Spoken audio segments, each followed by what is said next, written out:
Isang pamilya ang pinasok ng di kilalang armadong sospek at pinagbabaril ang pamilya sa loob mismo ng kanilang bahay sa Barangay Bulong, Zamboanga City.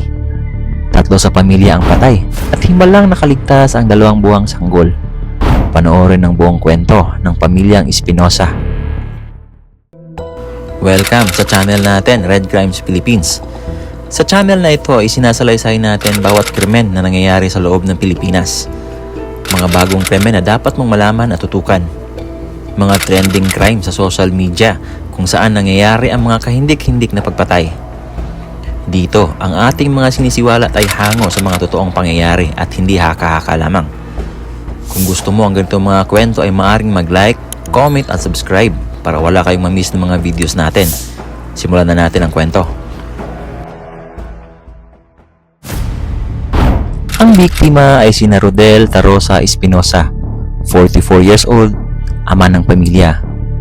Jenny Enriquez Espinosa, 43 years old, ina ng pamilya, at ang kanilang babaeng anak na si Jen Rose Enriquez Espinosa, 19 years old, at graduating na sana sa college.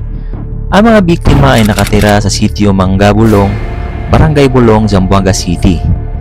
At ang suspect naman ay si Ronnie Simborio Bautista, 47 years old, residente ng sitio Mala, Barangay Bulong, Zamboanga City. At dito ikot ang ating kwento.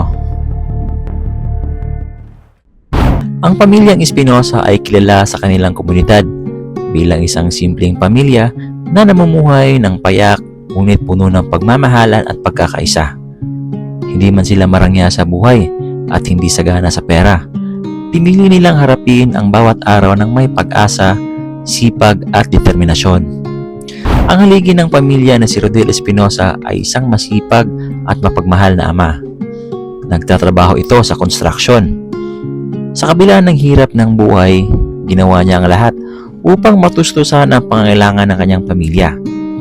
Kasama niya sa pagsisikap ang kanyang asawa na si Jenny Espinosa, isang mapag-aruga at matyagang ina na laging inuuna ang kapakanan ng kanyang pamilya. Ang kanilang mga anak ang naging inspirasyon nila para lalong magsumikap sa buhay. Mula pagkabata ay pinakita na ni Jen Rose ang kanyang sipag at determinasyon sa pag-aaral. Kahit limitado ang kanilang pinagkakakitaan, ginawa ng kanyang mga magulang ang lahat upang maipagpatuloy niya ang kanyang pag-aaral. Sa tulong ng walang sawang suporta at pagmamahal ng kanyang pamilya, si Jen Rose ay nasa kolehiyo na sa kursong Bachelor of Science in Secondary Education Major in English sa Zamboanga State College of Marine Sciences and Technology. Sa awa ng Diyos ay graduating na si Jen Rose at pangarap nitong matulungan ng pamilya sa gastusin at maihahon ito mula sa kahirapan. Naging masaya ang karera sa buhay ng pamilyang Espinosa hanggang sa dumating ang isang di inaasahang pangyayari. February 27, 2026, araw ng Biyernes, bandang alas 9 Gs ng gabi. Nakatanggap ng tawag ang Zamboanga City Police Station 3 tungkol sa pamamaslang ng pamilya sa sitio Mangga Bulong, Barangay Bulong nitong syudad. Agad namang rumisponde ang mga otoridad at pinuntahan ang crime scene. Pagpasok ng soko sa bahay, tumambad sa kanila ang 3 bangkay na nakabulagta sa sahig. Kinilala ang mga biktima na sina Rodel Tarosa Espinosa, 44 years old, ama ng pamilya. Jenny Enriquez Espinosa, 43 years old, ina ng pamilya, at ang kanilang babaeng anak na si Jen Rose Enriquez Espinosa, 19 years old at isang kolehiyala. Milagro naman na nakaligtas ang 2 buwan na sanggol na natutulog lamang sa higaan mula sa pamamaril. Kasalukuyan itong iturn over ang sanggol sa mga kamag-anak nito. Ayon sa inisyal na investigasyon, February 27, 2026, bandang alas 8:55 ng gabi, habang pinagsasaluhan ng pamilya Espinosa ang kanilang hapunan at tulog na ang sanggol sa kwarto, isang armadong lalaki umano ang pumasok sa kanilang bahay at pinagbabaril ang pamilya gamit ang isang high-powered firearm. 7 putok ng baril ang rumistro sa tenga ng mga kapitbahay at nang nakaalis na ang suspect ay agad nilang pinuntahan ito at dito nila napagtanto na tanging inosenteng iyak na lang ng 2 buwang sanggol ang kanilang naabutang buhay. Hindi nakaligtas sa mga bala ng baril ang ama, ina, at ang kanilang panganay na anak na babae na si Jen Rose. Na-recover ng PNP ang 7 basyo ng bala na hinihinalang mula sa M16 na armas. Agad umano tumakas ang suspetsado pagkatapos na confirm ng patay na ang pamilya. Ayon kay Police Captain Perlito Abilani, officer in charge ng Zamboanga Police City Station 3, isa umano itong premeditative or planado ang pagpatay at posibleng may galit ang suspect kaya nagawa ang karumal-dumal na pagpatay. Ayon sa saksi ng pangyayari, nakilala ang suspect na si Ronnie Simborio Bautista, 47 years old, residente ng Sitio Mala, Barangay Bolong, Zamboanga City. Ayon nito, may alitan daw umano sa trabaho si Rodel at si Ronnie at di niya inakalang hahantong sa pagpatay ang kanilang di pagkakaunawaan. Dahil dito, nagkaroon ng hot pursuit operation ang Zamboanga City Police Station 3 nitong February 28, 2026, bandang alas 5:40 ng madaling araw sa Barangay Panubigan, Zamboanga City. Ngunit natunugan umano ng suspect na paparating ang mga otoridad mula sa kanyang bahay na tinutuluyan, kaya agad itong nakatakas. Ilang araw hinanap ng mga otoridad ang suspect, ngunit bigo silang matukoy ang kinaroroonan nito.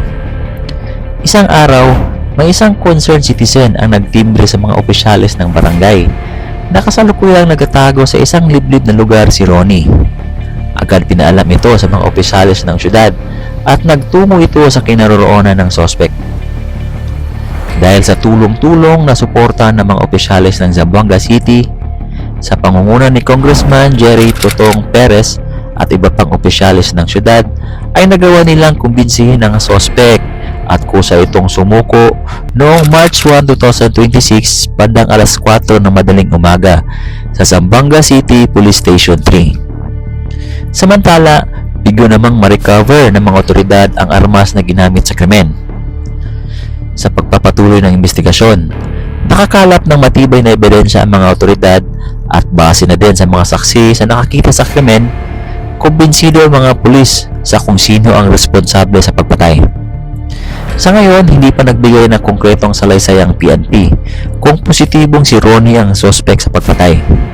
Kasalukuyang pinoproseso ng mga pulis ang mga papeles na kakailanganin para masumite ito sa korte at madiin ang suspect sa krimeng ginawa.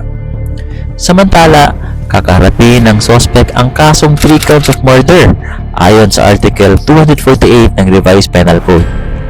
Manatiling nakatutok sa channel natin para may update kayo sa kasong ito. Samantala, ayon sa panayam ng suspect, itinatanggi nito ang krimeng ginawa. Bagamat kilala niya si Rodel at may hindi pagkakaunawan sila nito, ay hindi umano niya kayang magawang patayin ang pamilya. Sa kabilang dako, nagpaabot naman ng pakikiramay ang institusyon ng Zamboanga State College of Marine Sciences and Technology sa pagkamatay ni Jen Rose at sa pamilya nito at inahangad ang agarang pagkamit ng hustisya. Ang malagim na masakit na naganap sa Barangay Bolong, Zamboanga City ay nag-iwan ng matinding takot, lungkot at trauma sa buong komunidad. Sa isang gabi, dapat sana'y payapa at tahimik, nabasag ang katahimikan ng mga putok ng baril na nagdulot ng matinding sindak sa mga residente.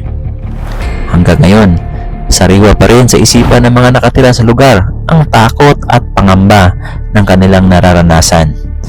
Ang dating payapang komunidad ay nabalot ng kalungkutan habang unti-unting kumalat ang balita tungkol sa nangyaring karumal-dumal na krimen. Sa gitna ng lahat ng sakit at pagdadalamhati, isang maliit na himala ang nananatiling buhay. Ang 2 buwang gulang na sanggol na nakaligtas sa karumal-dumal na pangyayari. Sa murang edad, hindi pinalubos na manawaan ang trahedyang naganap sa kanyang pamilya. Ngunit balang araw, kakaharapin niya ang realidad na wala na ang kanyang tunay na ina, ama, at nakakatandang kapatid na sana'y gagabay sa kanya habang siya ay lumalaki. Kung nagustuhan ninyo ang kwentong ito ay maaaring mag-like, comment at subscribe para wala kayong mag-miss ng mga videos natin. Hanggang sa susunod na True Crime Stories. Ingat!